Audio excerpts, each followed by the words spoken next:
साहब का कहने का ये पर्पज है कि जो भी मैटर है दोनों पक्ष अपना डॉक्यूमेंट रखे और इस डॉक्यूमेंट को यथाशीघ्र सबमिट करके मैटर को जितना जल्दी से जल्दी वो डिस्पोज ऑफ किया जाए। अगली सुनवाई इसी पर्पज की वजह से देखते हुए जज साहब बोले हैं कि दोनों पार्टी अपना अपना डॉक्यूमेंट शेयर कर दे। इस मैटर को हम कल ही सुनेंगे।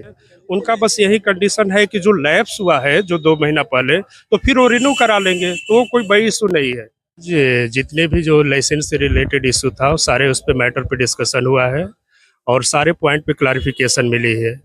एक सिंपल इशू आ रही है जो क्रिमिनल इंसिडेंट्स पे, तो क्रिमिनल इंसिडेंट से रिलेटेड जो पहले वाले एडवोकेट दूसरे अपोजिट पार्टी के एडवोकेट है उन्होंने फाइल की है, जिसका ट्रांजैक्शन माने जो पिटीशन होगा वो आज हमारे मोवार सर को, सीनियर मोवार सर को दे देंगे और जो है कि फिर उसी पे जो है कि रिप्लाई भी आज ही देनी है। इस मैटर को कल ही जो है कि सुनवाई करनी है। जी जी जी जी। लाइसेंस है कि उसका कंडीशन है कि जो है कि 2 महीना पहले लैप्स हुआ था, तो लैप्स हुआ था तो उसका प्रोविजन है कि जब जैसे मैटर लैप्स होती है तो 2 महीने के अंदर जो है कि या 6 महीना टाइम दिया जाता है, जिससे कि आप फिर उस चीज़ को रिन्यू करा सकते हैं। तो वो ऑफेंस है, बट जो है कि वो रीजनेबल ऑफेंस है, जिसपे बेलेबल ऑफेंस है, तो उसमें ऐसा कोई प्रोविजन है कि वो सिंपल तरीके से उनको बेल मिल सकती है।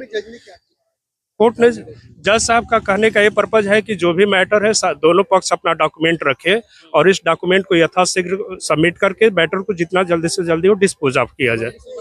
अगली सुनवाई इसी पर्पज की वजह से देखते हुए जज साहब बोले हैं कि दोनों पार्टी अपना अपना डॉक्यूमेंट शेयर कर दे। इस मैटर को हम कल ही सुनेंगे।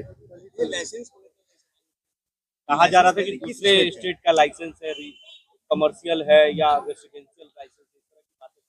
जी, जैसे कि ये लाइसेंस इनको तीन स्टेट के लिए मिला है, जैसे दिल्ली है, उत्तर प्रदेश है और एक और स्टेट है, बिहार है। और एक ट्रेवलिंग लाइसेंस होती है। ट्रेवलिंग लाइसेंस होती है कि जब भी हम बॉडीगार्ड रखते हैं तो हम एक ही स्टेट में नहीं रहते हैं, सारे स्टेट में जाते हैं, तो उसके अकॉर्डिंग इनका वैलिड है, वो आप आ सकते हैं, जा सकते हैं। उनका बस यही कंडीशन है कि जो लैप्स हुआ है जो 2 महीना पहले, तो फिर वो रिन्यू करा लेंगे, तो वो कोई बड़ी इशू नहीं है।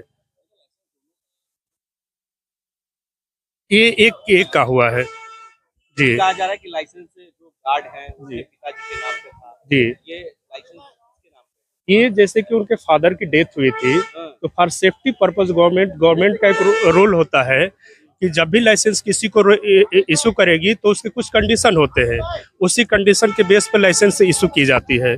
हम ऐसे किसी को लाइसेंस इशू नहीं करेंगे, तो बस सामान्य नॉर्मल हो। जी, इसीलिए जज साहब का भी अपना कंसर्न है कि इस मैटर को जितना जल्दी से जल्दी हो डिस्पोज ऑफ किया जाए। लेकिन ये हो सकता है कि पिता के लाइसेंस पे नहीं, पिता के नाम पे नहीं लाइसेंस है, लाइसेंस उन्हीं के नाम पे है। उनके पिता की हत्या उनके किसी पर्सन ने कर दी थी, तो इनके भी डेथ का वो डर था, इस वजह से इन्हें लाइसेंस अलाउ हुआ था ताकि इनकी सेफ्टी बनी रहे। मेरा नाम रंजन सिंह है, मैं legal advisor Khan global coaching institute से हूँ।